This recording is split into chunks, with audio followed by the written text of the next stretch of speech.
Assalamualaikum warahmatullahi wabarakatuh.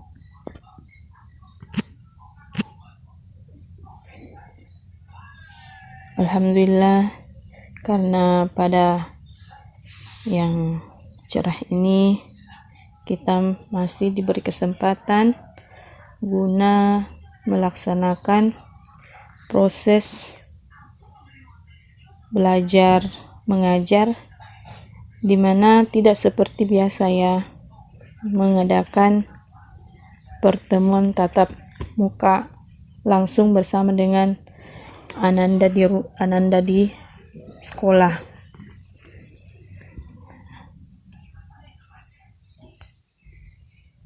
Allahumma sholli ala Muhammad wa ala ali Muhammad. Ya Allah, berikanlah rahmat-Mu kepada Nabi Muhammad dan keluarga Muhammad.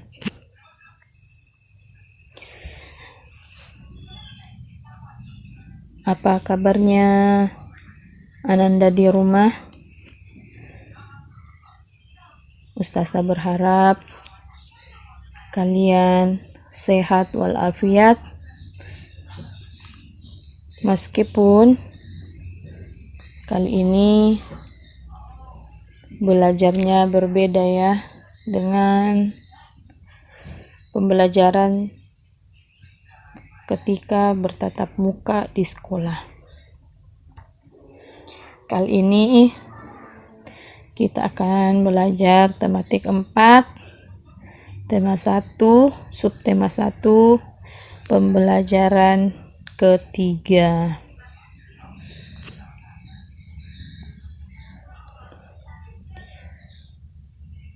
Sebelum kita belajar, kita baca doa dulu ya. Allahumma inni as'aluka ilman nafi'an wa rizqan thayyiban wa amalan mutaqabbalan. Nah, kali ini kita akan belajar mengenai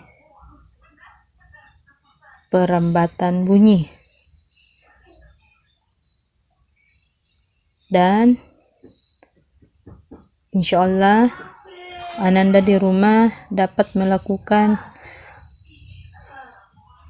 percobaan bunyi, membuktikan bahwa bunyi itu dapat melalui apa sehingga sampai di telinga Ananda semua. Nah, silahkan simak materi yang Ustazah akan paparkan. Bismillah. Simak ya videonya.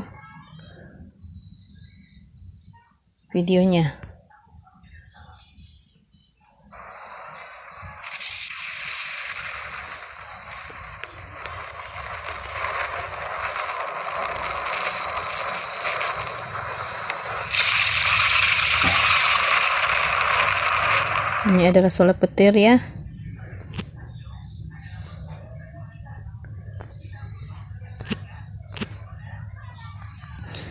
Nah, video yang berdurasi berapa menit, bahkan detik, itu adalah salah satu video suara petir. Nah, itu adalah salah satu karunia Tuhan kepada manusia adalah adanya fenomena alam. Nah, salah satu fenomena alam di sekitar kita adalah bunyi petir. Nah, bunyi petir merambat melalui udara, kemudian sampai di telinga kita.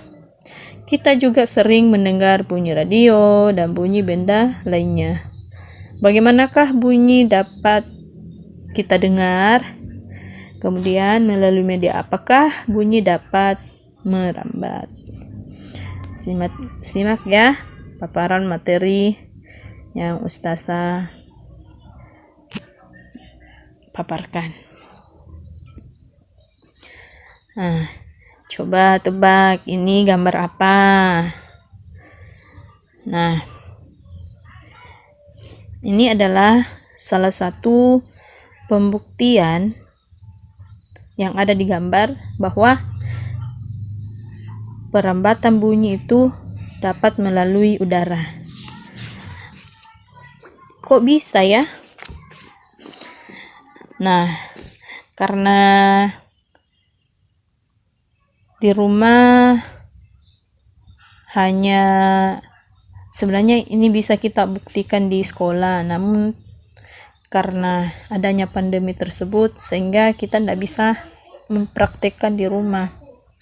Jadi kalau bisa Ananda di rumah boleh mempraktekkan ya, minta tolong kepada saudara, adik atau kakak untuk melakukan percobaan ini, membuktikan bahwa perambatan bunyi itu dapat melalui darah. Nah, sebelum kita melakukan pembuktian perambatan bunyi melalui udara, siapkan selang. Nah, kemudian minta tolong kepada saudara, adik atau kakak, peganglah ujung-ujung selang. Kemudian ujung selang didekatkan di telingamu. Nah, melalui selang yang kalian pegang, mintalah adik atau kakak untuk berbisik. Kemudian catat apa yang dibisikkan kakak atau adik. Kemudian mintalah kakak atau adiknya untuk memeriksa hasilnya. Nah, ini bisa dipraktekkan di rumah ya. Kalian bisa membuktikan bahwa apakah betul perambatan bunyi itu dapat melalui udara. Nah, itu yang pertama, perambatan fungsi ya. Yang kedua, nah ini yang biasa juga kita lihat di video ya. Ini adalah salah satu contoh pembuktian perambatan bunyi melalui benda padat.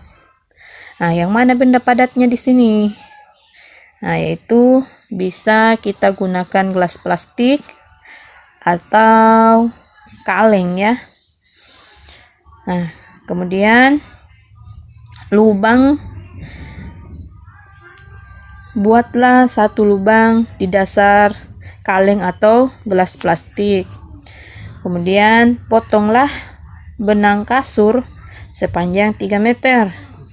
Kemudian masukkan salah satu ujung benang kasur ke dalam lubang gelas plastik. Buatlah simpul agar tidak lepas. Nah, lakukanlah hal yang sama pada gelas atau kaleng yang lain. Berarti ujungnya. Nah, kemudian lepaskan benang penghubung gelas plastik atau kaleng. Sekarang mintalah adik atau kakak untuk berbisik melalui telepon mainan tanpa benang. Kemudian dengarkan dan catat apa yang ia bisikan.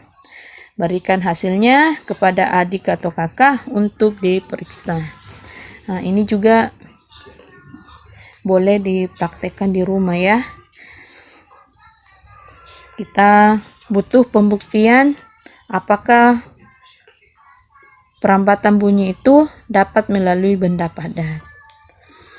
Nah, yang ketiga, perambatan bunyi melalui benda cair. Nah, ini gambar apa? Ini adalah salah satu gambaran pembuktian perambatan bunyi melalui benda cair. Nah, tentunya kalian bertanya, yang mana benda cair di sini yang ada di gambar? Nah, mari kita buka bukunya di halaman 29. Di situ ada tujuan ya, tujuan yaitu membuktikan bahwa bunyi merambat melalui benda cair. Kemudian apa alat bahan-bahannya? Nah, bisa kita lihat di gambar, ada ember yang berisi air, kemudian batu. Nah, yang mana batunya? Nah, ini ya yang dipukul sama si A. Anggaplah si A.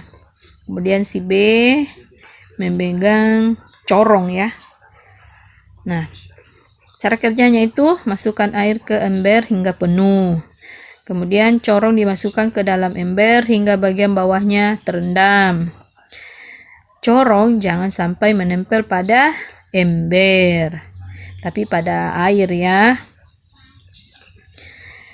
Nah, mintalah kakak atau adik untuk mengetuk salah satu sisi ember dengan menggunakan batu secara perlahan. Pada saat yang sama, dekatkan telingamu pada bagian atas corong. Kemudian apa yang kamu dengar? Nah, catatlah hasilnya. Nah, ini adalah salah satu contoh membuktikan perambatan bunyi melalui benda cair.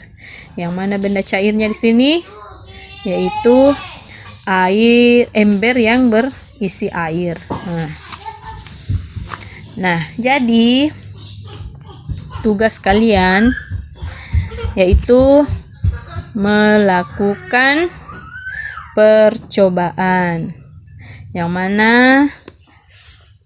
ini tugas kalian ya, yaitu yang bertujuan untuk membuktikan perambatan bunyi pada benda padat. Kemudian tulis alat dan bahannya. Terus apa langkah-langkah percobaan. Kemudian laporan hasil percobaan. Nah, ini adalah tugas pertama ya. Jadi ada 3 sub. Ada alat dan bahan, silahkan tulis. Kemudian langkah-langkah percobaan. Kemudian tulis laporan hasil percobaan. Jadi ini Ustazah minta video disertakan juga ya. Nah, kita lanjut ke materi berikutnya. Di halaman 32 ada teks. Nah, di sini adapun judul teks yang ada di halaman 32 buku ya. Bentuk persatuan dalam keberagaman di sekolah. Nah, sekolah adalah tempat untuk menuntut ilmu. Lingkungan belajar harus dijaga semua warga sekolah. Tujuannya agar suasana sekolah mendukung peningkatan prestasi siswa. Salah satu caranya adalah dengan menerapkan persatuan di sekolah. Nah, ini adalah salah satu teks paragraf pertama pada bacaan bentuk persatuan dalam keberagaman sekolah. Nah, di sini ada 3 paragraf. Nah, tugas kalian adalah tugas berikutnya ya. Tuliskan apa gagasan pokok pada paragraf pertama. Nah, yang jadi pertanyaan, apa yang dimaksud dengan gagasan pokok? Yang kedua, apa yang dimaksud dengan gagasan pendukung?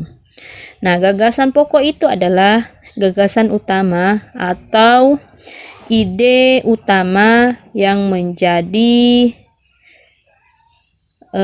pokok utama di dalam bacaan. Sedangkan gagasan pendukung itu adalah gagasan yang mendukung dari gagasan pokok. Ya, sudah jelas ya. Gagasan pokok itu apa dan gagasan pendukung apa. Nah, di paragraf kedua silahkan cari apa gagasan pokok dan gagasan pendukung. Sama halnya ya. Namun isi dari paragraf kedua tentunya berbeda dengan paragraf pertama. Nah, demikian juga di paragraf ketiga. Silahkan baca teksnya, kemudian tulis apa gagasan pokok dan gagasan pendukung. Nah, demikianlah materi pemaparan dari Ustazah. Selamat belajar di rumah ya. Wabillahi taufik wal hidayah. Wassalamualaikum warahmatullahi wabarakatuh.